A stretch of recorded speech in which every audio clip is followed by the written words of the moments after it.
Hi, I'm Diana Marszalek. I am with PRovoke Media here at the Hunter Podcast Studio with a special guest from Hunter. Heddy, I will let you introduce yourself and tell us a little bit about what you do, and we'll go from there. Great. Well, hello everyone out there. I am Heddy DeMaria. I am Hunter's Chief Insight and Strategy Officer. My responsibilities at Hunter is to steward our best-in-class insights and measurement practices, as well as build out our business strategy, which includes both brand building and brand strategy. Excellent. We're here today to talk about a specific study, a big study that you did called Influence in America. Can you tell us a little bit about the impetus for the study and why you did? Absolutely. So Hunter, as hopefully your listeners know, is a marketing communication company. We are known for earning consumers' attention. And the way we do that is by connecting with consumers that matter the most to our clients, those group of consumers that will most likely be the group that will help them meet their business goals. And so it really comes down to connection. And for us, we mean that both literally and figuratively. It is, and emotionally, right? Literally, functionally, emotionally. Because it's so important for us to drive relevant and engaging communication so that we do earn their attention. It is the essence of Hunter's brand value proposition. And so therefore, it is absolutely essential we drive superior connections. And sometimes that's easier said than done. Think about our communication landscape. Think back to 20 years ago, even just 10 years ago. There have been such dramatic shifts in the way consumers consume and engage with media that we took a step back and said, it stands to reason that the way consumers are being influenced throughout their entire path to purchase has probably also fundamentally changed. Yeah, and when you talk about the way that the communications landscape has changed, it's been big, but what exactly were you looking at? What were you referring to? What did you want to take a look at when you did this? Well, so some of the most notable changes are of course, the rise of digitization and social media dominance within that. The latest statistics that I've seen is the average consumer spends 7 hours a day on screen time and 5 hours a day on mobile technology, half of which they're on the internet. And within that, social media has become so dominant that consumers are using it for far more than just entertainment and for social connection. It has become the primary source of news and information for a big portion of consumers. The significance of that becomes astounding as you think about the social media platforms with their kind of their algorithms, thank you. Their algorithms, they're not just controlling what gets distributed, they're actually controlling what gets consumed from a content perspective as well. So that is certainly fundamental, dramatic changes, but there's a number of other ones that the confluence of which just becomes so incredibly pronounced.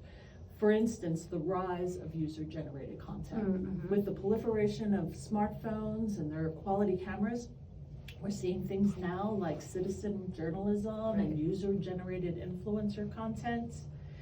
And because news can come from everywhere, we don't have the controls we once had on there. Right. So now fake news and misinformation is one of the biggest challenges in this digital age. Additionally, couple all of this with the disruption that's happening from streaming services. Vast libraries of content allowable for consumers to view on demand has completely disrupted traditional TV and film distribution models. And think about it from an audience perspective, consumers now have so many options that cater to their specific interests. So audiences are fragmenting. And as a result, we're seeing the decline of traditional media sources. So many of Hunter's clients are shifting investment dollars away from their traditional media investments more over to the social digital world. And where one time that world was all about top funnel communication, with the growth of e-commerce and the emergence of social commerce within e-commerce and how important it's becoming, now communication and marketing efforts can focus on the entire purchase funnel. So these are just dramatic shifts. And ginormous shifts, right? Yes. I mean, and so much of it. So it's a little bit daunting, you know, just when you talk about user-generated content versus creators versus media, traditional, digital. How did you approach the study? Let's kind of lay the groundwork and then we can go from there. So at the end of the day, what we fundamentally wanted to understand was how all of these changes and the landscape which we live in today influences consumer choice. Mm-hmm.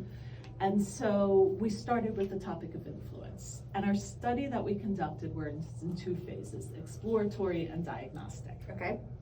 The reality is, we wanted to learn about influence, but we didn't know enough about it to learn about it. So it's a study. Yes. Right? Okay. And where do you start in that kind of situation is with exploratory. Mm-hmm. So Hunter has a number of different product sectors that we work across. Mm-hmm. We picked 7 Mm-hmm. important ones to us, and we found people who have recently either purchased or engaged the product or the service. And I don't want to interrupt you, but could you tell us the segments just so we know? Of course, they're food and beverage, Mhm. healthcare, Mm-hmm. beauty and personal care, home decor, fashion, travel, and technology. Okay, continue, thank you. Okay. So we found people who have recently either purchased the product or service that was relevant for those particular product sectors. And for each one, we went to 1,000 of those consumers, so Wow, 7,000 in 7,000. total. Wow. And we just asked one open-ended simple question. We asked them, what were the influences you've encountered during your path to purchase this product? And to please share with us all the people and sources that help guide their decision. That was it, and we asked them to be as detailed as possible. And it was a really simple question, but the responses we got back were anything but simple. Well, and I imagine with different age ranges, right? Different demographics in this? We nationally represented population of anyone who purchased the product. So clearly, if it was technology, depending on how technology is used and purchased within the broader U.S., this particular qualitative survey, our quantitative survey, but exploratory in nature, went to what represented the total U.S. population. Interesting. So the results we got back were so interesting and complex, and it ranged everywhere from the motivations, deep-seated emotional motivations that drove their purchase decision, to the criteria within the product category they used to evaluate their decision, to very importantly, the sources of influences they used, which included everything from word of mouth to traditional TV, to social platforms or digital platforms. And what was really interesting about the sources was, as people were talking about it, they talked about it on 2 levels. They talked about the sources they used that made them aware of the product, and then very separately about what sources they used so that they could make the decision, learn more about them, that ultimately led to their purchase. So we used all of this great qualitative information. We reached out to a research partner, Libran Research and Consulting, and we then crafted the diagnostic portion of our survey, which was a quantitative survey that we can then really flesh out everything we learned from the qualitative, but also the magnitude and the importance of it. And we went back to those 7 categories and found another 1,000 people in each one of those categories and fielded the quantitative survey. So coming back from all of that, you can imagine the reams of information we had.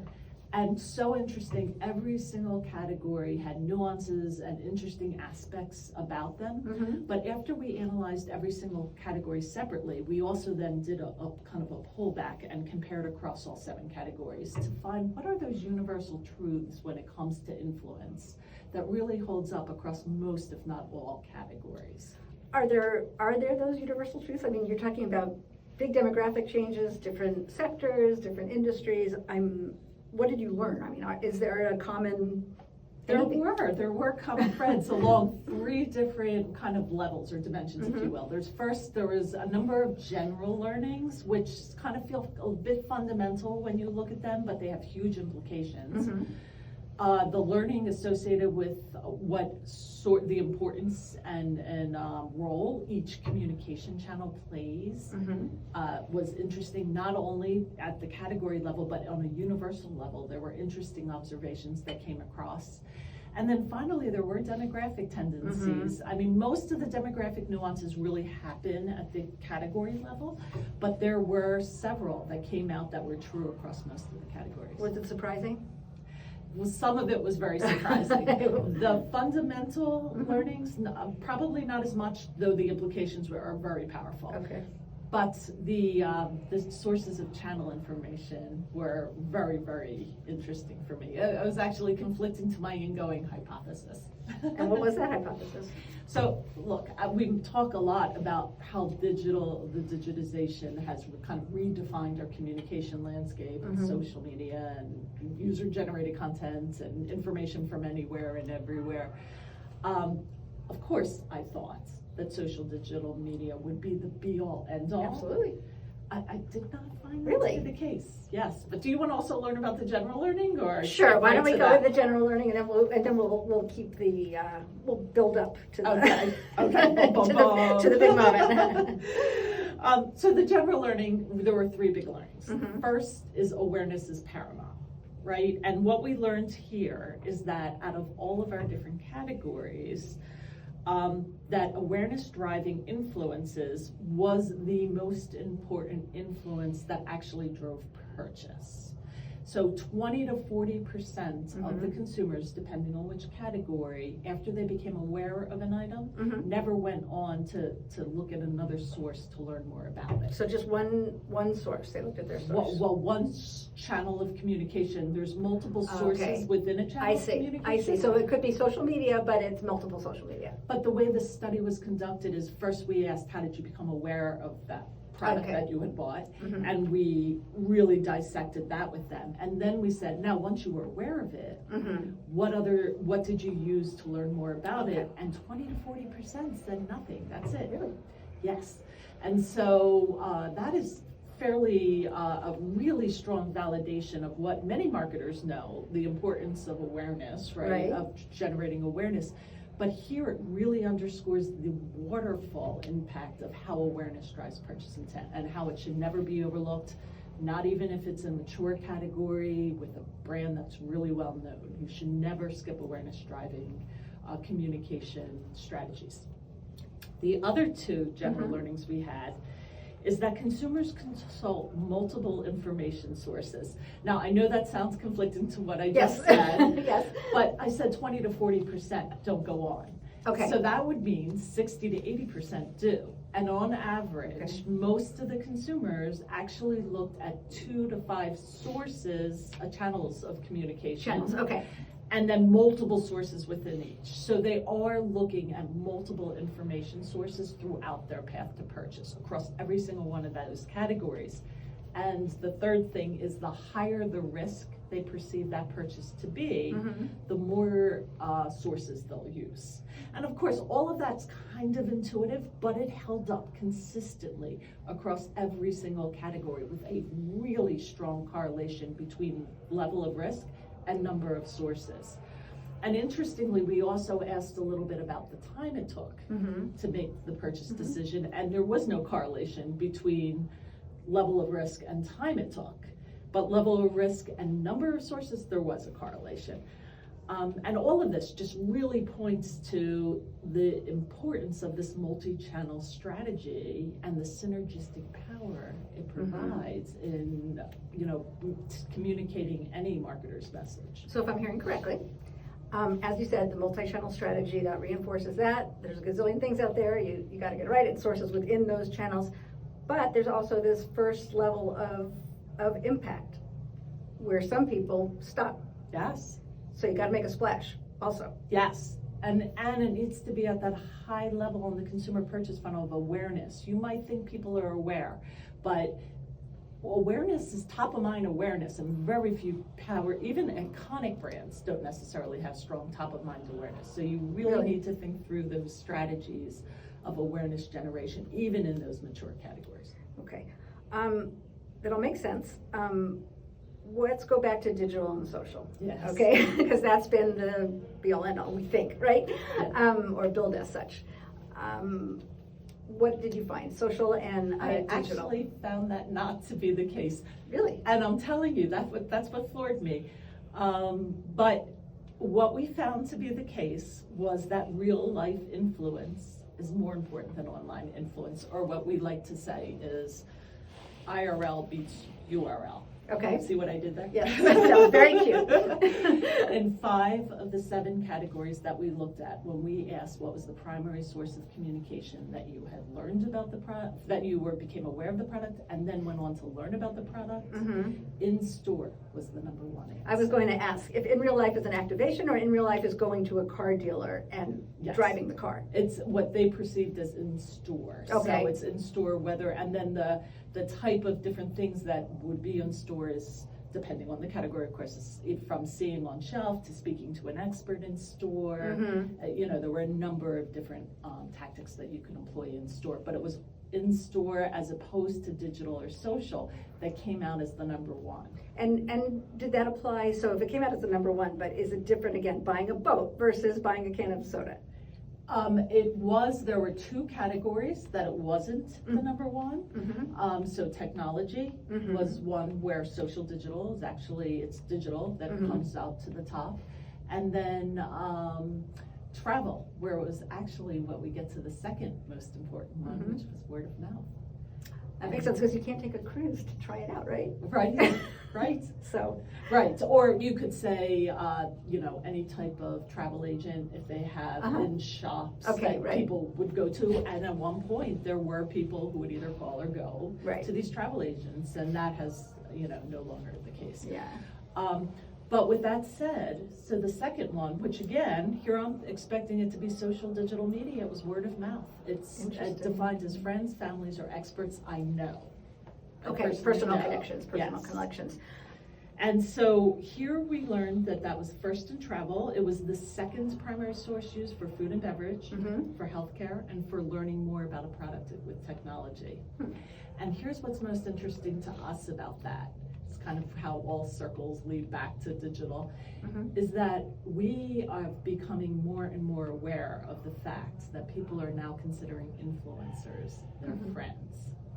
So think about the power. But that's different than word of mouth, right? The influencers that you don't know versus. If they think it was a friend, and they're defining an influencer as a friend, how many friends don't you know? They're actually perceiving influencers as friends. It's typically more the younger cohort we're finding, but it becomes just, you know, for years, word of mouth marketing was difficult because it was so difficult to activate against. But now, with these younger cohorts considering influencers their friends, it's really handing us the reins to a very powerful source of influence. Right, so when you said to me word of mouth, I'm thinking sitting around the dinner table, right? Or calling somebody who went on a trip to wherever. Right. But sounds like you're incorporating influencers, which are social media, into that, or no? Well, we certainly didn't provide that as the option. When we asked how they became aware, they were prompted with a separate word of mouth versus social media and influencers within that. And then people interpret it however they interpret it when they take a survey. So a number of people actually selected word of mouth, but in additional probing, we were then able to learn that in their mind, who was that friend you learned from? It was, you know, insert famous influencer who, you know, and think about it, influencers are very relatable, they're interactive. If you just even think of Instagram profiles, which I very recently started going on so that I could see my children's posts. Of course. I get prompted when they post something. I also get prompted when Jennifer Aniston posts something as though she's a friend. I mean, it feels the same, looks the same, everything about it. I can reply to her. She can reply back to me. Yeah, so there's this interactive activity, there's a relatability that's happening there. And so while they're not necessarily thinking about them as influencer marketing, they're thinking about it as a friend. As friends, so interesting. In reading your study, I saw though that there are areas where word of mouth means nothing, or very little. Yes, it's not a blanket across the board, and so that is certainly the case. I would say if I was going to rank in terms of importance, the first is in-store real-world experience. The second is some type of word of mouth. But then there is social digital. And I know I told you it isn't the primary source, which was my ingoing hypothesis, across every category. I just thought it would be the be-all end all. Right. And it isn't, but it's still very, very important. And what we found is it's the number one important channel of communication for technology. And we found it's the number two secondary source for beauty, fashion, home decor, and even travel. So really anything involving personal expression. The other thing we found, because one of the channels of communication that was an option to select was traditional media. Every single case across all 7 categories under investigation, social and digital media upended traditional media. So the important thing from the study is not to walk away with any thought that social and digital media is unimportant. It is absolutely important. It is a complementary element of this multiple channel of communication. It helps amplify your message.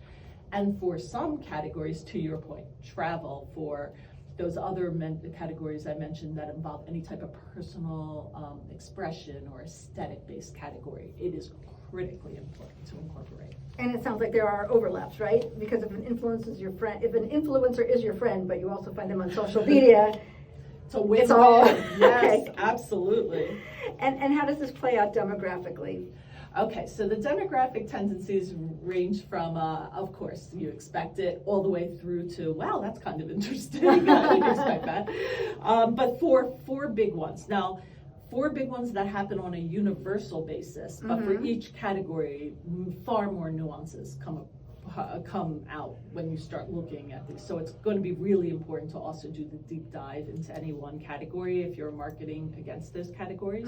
And I just, as an aside, welcome any of your listeners to reach out to Hunter. We're more than happy to provide that kind of detailed learning to them. Okay. But the 4 universal demographic tendencies is first, Gen Z, Millennial, and BIPOC consumers were more greatly influenced by social media than Gen X, boomers, or kind of mainstream households. Okay. That's not a surprise, I don't think, for anyone. The second was influencer marketing is more effective among Hispanic, Black, and younger consumers. And I think we expected it among younger consumers, but the ethnicity and race differences were a bit interesting. And then this one I found the most fascinating. Men become relatively more aware of things with traditional media than women do. Really? Yes, while women, it's much more about the interaction. So it's social media, it's word of mouth, or it's expert advice. And they become relatively more aware of products and services than men in those particular channels of communication. Well, that's interesting. Do you think that, and maybe this is drilling down too much, but when you said men, initially I thought, is it the content that they're consuming? It might be. You know, if they're what could be driven by content.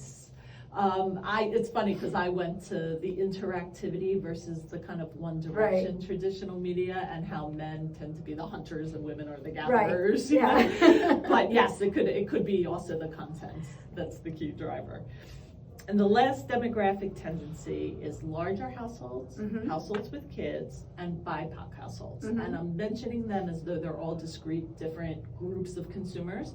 But if you were going to draw Venn diagrams of each one of these groups, there'd be a lot of overlap. And what we found there is all of them view every purchase within every category riskier than their counterparts. Okay. And so as such, they're also more likely to use more sources of information. Interesting. So if you are targeting any of these populations, we're kind of outlining for you what is absolutely essential within that community. And what's the takeaway from that? I mean, because there is socioeconomic in all those populations, I think that's the key right? drivers there. Oh, you Yeah. do, okay. Absolutely, every dollar that you spend for larger households. Yeah, is more yeah. precious. Yes, exactly. Or however you want to say it. Okay, so here we are. It's this is coming out. We're looking at holidays are coming up. People are buying things every day. Big purchases, small purchases. This is a lot of information. So what are the takeaways? What do you say to our marketer friends who are listening about how to approach The holiday season this year? Okay, so let's think about the holidays. So I would say let's first embody our consumers' mindset. And we know every year the holidays roll around and consumers typically, while they enjoy it, they also often consider the whole gift-giving season as being stressful. Mm-hmm. They feel overwhelmed and typically financially strapped. Right. And now overlay this year, which is the shortest holiday season because Thanksgiving is so late. There's only 27 days between Thanksgiving and Christmas, where there's typically like over 30. I think So then there must be 32 Thanksgiving stuff in the stores already then, right? You would yes, Okay. because they actually, that's what we're finding. Consumers are shopping earlier now.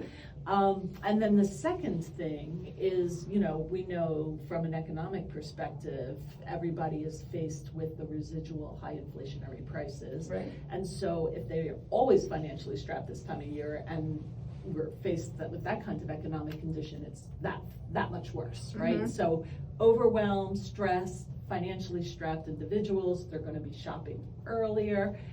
And they are gift giving. There's a lot of predictions that, more consumers will be gift giving and they'll be spending more this year. I'm surprised to hear that based on That's not from my study, that's from Intel. Okay. But from there, they did a report on holiday purchasing and that came from them. And I think this actual statistic was 58% of consumers are gonna be purchasing gifts this year, and that's up from something like lower than that. It wasn't dramatically, it's up about 3%, I think. And then the purchases are, if I remember the statistic correctly, $214 per recipient. Each person will be spending against, up from something like $207 the prior year. Okay. So again, not dramatically up, but if more people are spending more money, that's more, right? Right. So how does this influence study help break through in this very busy time of year?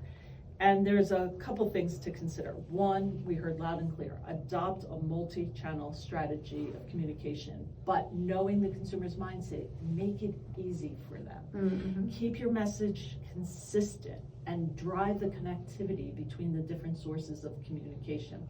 Think about it as a seamless omni-channel experience. How do you give that to the consumer? The second thing is, we talked a lot about demographic tendencies, know who your target is, and adopt your channels of communication to those that are most important to that particular consumer during their entire path to purchase. The third thing would be focus on that entire purchase funnel. We talked about that. Don't overlook awareness driving. Don't presume that your consumer has top of mind awareness for your product. And then lastly, leverage influencer marketing, especially if word of mouth is an important driver of influence for this particular category. Okay, so those of us who have not gotten going, marketers better get going. There you go. There's a lot of work to do here. You can help your clients, yes, really make a difference this holiday season. Excellent. Well, such interesting information. Thank you for being with us and telling us all your interesting findings. Thank you for having me. This has been an amazing experience. Great.